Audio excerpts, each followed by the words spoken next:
Ladies and gentlemen, a very good morning to you all. It's really a great pleasure to see you all here this morning. Not such a great day, but we do need the rain in Geneva, so we can't complain. But very nice to see you all here. Thank you very much for coming for this extremely important event. Now, most of you have been following the, if I may call it, exceptions and limitations agenda at WIPO. But for those that may not have been following it in a great deal, in great detail, it's been a major item, of course, on our work program in the field of copyright for near on a decade now. And it's not always been an easy discussion or an easy subject to deal with. And it's for a variety of reasons with which I'm sure most of you are familiar. First of all, there are, of course, as you are all aware, different approaches adopted to, different technical approaches adopted to exceptions and limitations in different national systems, and different experiences on the basis of those various approaches. There are different levels of adoption of exceptions and limitations across the world, although there is some similarity in many countries. And I think, thirdly, and perhaps most importantly, of course, the whole field of copyright, if you like, the whole of the creative industries, have been living through a period of deep digital transformation. Huge transformation, of course. The whole technology of the production, the distribution, and the consumption of creative works has been the subject of quite tumultuous change, of course, as we are all aware in the course of the last 20 years. Business models have completely changed. The offering of works has completely changed. The description of works has completely changed. There has been significant disruption in the value chain, and new actors have appeared in the value chain. Some roles have mutated to some extent. And so it's a period in which I think for many in the creative industries there has been an anxiety created by change, and of course trying to act in that environment is always a more difficult thing.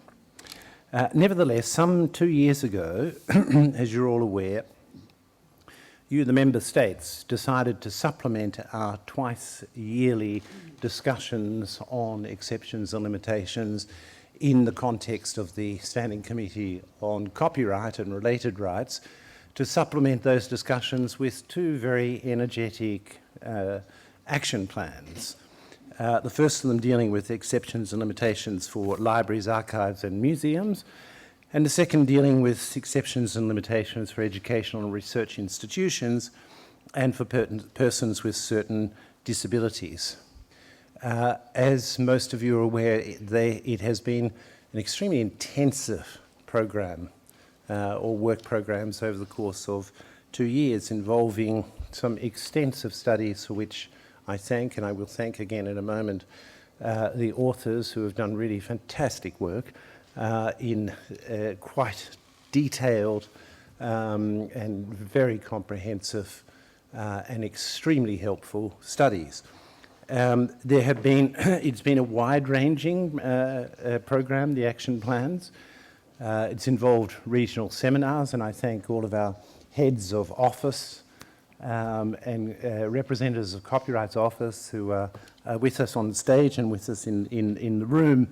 The regional seminars have been, I think, extremely successful, and they've involved a very broad array of stakeholders.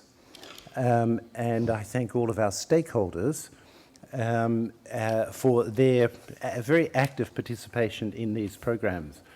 Now, this conference offers the opportunity to digest, really, some of the work, all of the work that has been done in the course of the action plans in particular, but more generally exceptions and limitations, and to try to trace a forward path. I would like to offer three reflections. Reflections is a strong word, perhaps thoughts would be a better word, on It's obviously this is for you to decide, and in particular the member states, but three thoughts are that the action plans, first of all, have produced a very rich work product, an extremely rich range of materials to absorb and to apply. So to some extent, it's over to the member states to take advantage of this rich work product that has been produced and to use it in the context of, in particular, national copyright systems. Secondly, I think that exceptions and limitations, quite obviously, are part of the balance that I think it is or at least I would suggest, is the whole purpose of the copyright system, indeed the whole purpose of intellectual property, to achieve in respect of the competing interests that surround innovation and creativity.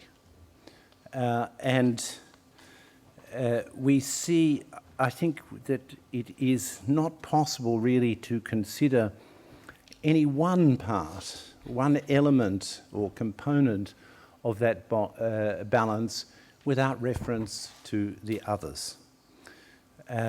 In the value chain, of course, for creative works in particular, you have authors, you have publishers and their various equivalents, you have distributors, libraries, the platforms, the traditional retailers who have had a difficult time in the digital transformation, and the public, of course, the consuming public.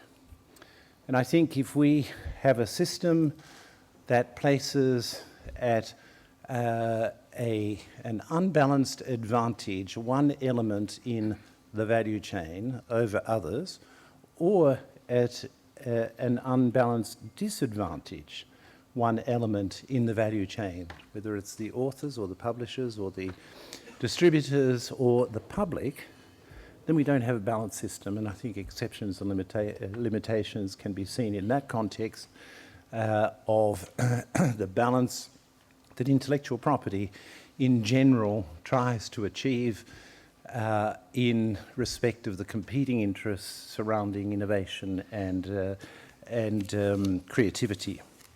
And the third thought is that we can draw a lesson, I think, from the experience that we've had in this organisation with respect to the development agenda and the Committee on Development and Intellectual Property of mainstreaming. So many of the items that have been under discussion in the context of the CDIP, as we call it, the Committee on Development and Intellectual Property, have subsequently been mainstreamed into the work program of the organisation.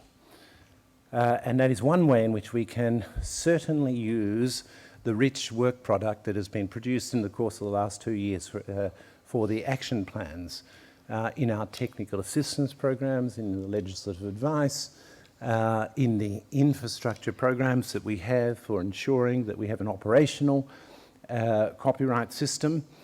In all of these ways we can use, I think, and mainstream the product of the work that has been done, particularly in the context of the action plans. And this is a means of continuity, really, for that work product and ensuring that it doesn't get lost just on shelves.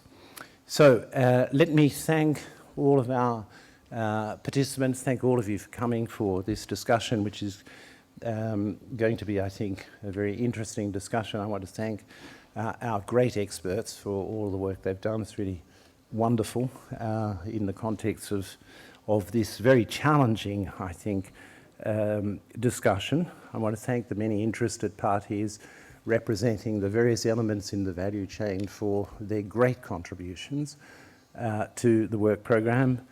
I thank the member states for driving the exercise and all of the copyright officers in particular. And I thank my colleagues, in particular Sylvie Fortin, the Deputy Director General for the Copyright and Creative Industries sector, and all of her team for all of the great work that they've done. And I wish you a very productive discussion in the course of the conference over 2 days, and and I hope we find a very productive path forward. Thank you.